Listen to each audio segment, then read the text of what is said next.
agak mirip yang satu sini tentang dengan Mas Niam. Ya. Jadi sepengetahuan saya kok sampai sekarang belum ada agenda tentang MK ya Mas ya?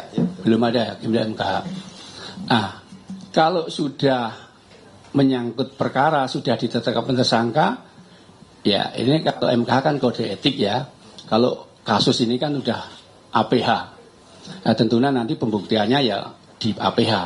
Seperti kasus yang sudah berjalan dulu, kasusnya Pak Derajat kan juga pembuktiannya di APH. Begitu berkekuatan hukum tetap, yang bersangkutan langsung diusulkan pemberhentian tidak dengan hormat, ya, tidak dengan hormat, seperti itu. Kemudian terkait pertanyaan menyangkut apakah akan ada pemeriksaan terhadap majelis kasasi karena ada catatan masuk ada sejumlah uang yang masuk ke majelis kasasi. Ini saya kok baru dengar ya Mas ya, baru dengar. Tentunya kalau memang ada laporan resmi ya tentunya pimpinan akan mengambil sikap. Tapi sampai saat ini kok belum, saya baru mendengar ini. Baru mendengar ini ya nanti kita sampaikan ke pimpinan ya. Ya seperti itu. Ada Mas Niam, satu pertanyaannya berkaitan dengan harus adanya izin dari Ketua Mahkamah. Oh, pasal 26 ya. Pasal ya. 26 Undang-Undang. Itu pasal 26 itu ya, Undang-Undang nomor ayat 2 Undang-Undang nomor 2 1998 ya. Tentang peradilan umum.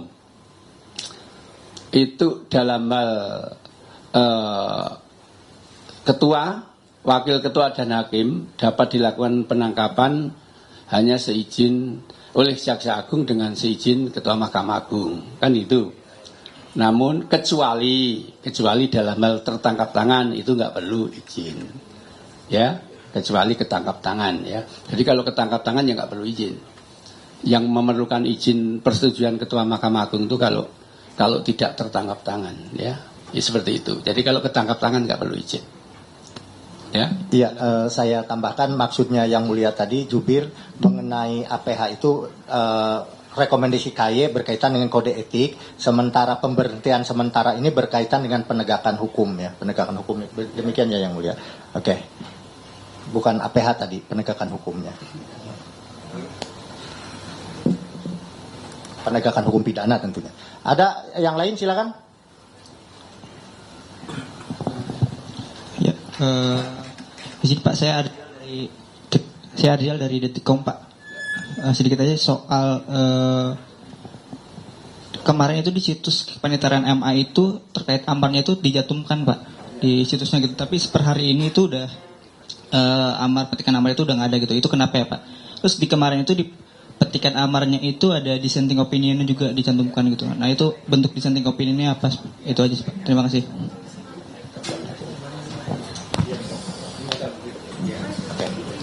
Ada lagi 3 orang penanya, silakan dari.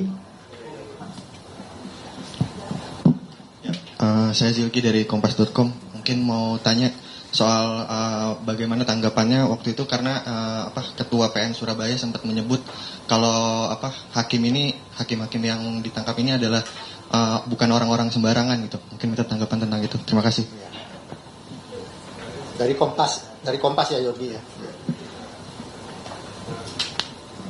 Satu lagi? Udah cukup? Boleh. Nah, dissenting itu artinya perbedaan pendapat. Artinya putusan tersebut tidak bulat. Ada yang menyatakan DO, dissenting opinion, artinya beda pendapat. Ya, namun 2 hakim itu pendapatnya sama sehingga yang dipakai adalah pendapat kedua hakim tersebut. Ya. Terhadap putusan yang kosong itu kalau tidak salah di amar putusan sudah dijatuhkan 5 tahun ya, itu 5 tahun. Nanti lebih lengkapnya seperti apa dissenting itu bisa dibaca di putusan tersebut. Setelah udah minutasi selesai segera diupload, teman-teman bisa baca apa sih yang menjadi pertimbangan dissenting dari majelis yang DO tadi ya. Tapi intinya dissenting itu menyatakan sikap beda pendapat seperti itu dari suara yang terbanyak tadi, ya. Terus apa lagi Mas? Ini mengenai komentar dari Ketua Pengadilan Surabaya terhadap hakim yang menangani perkara. Ya, kan bisa dijawab dengan tertangkapnya tadi berarti itu oknum tadi berarti ya ketua PN-nya salah menilai. Kalau ketuanya kan menilai ini hakim yang baik, gitu, ya bisa dipertanggungjawabkan, integritasnya tinggi begitu.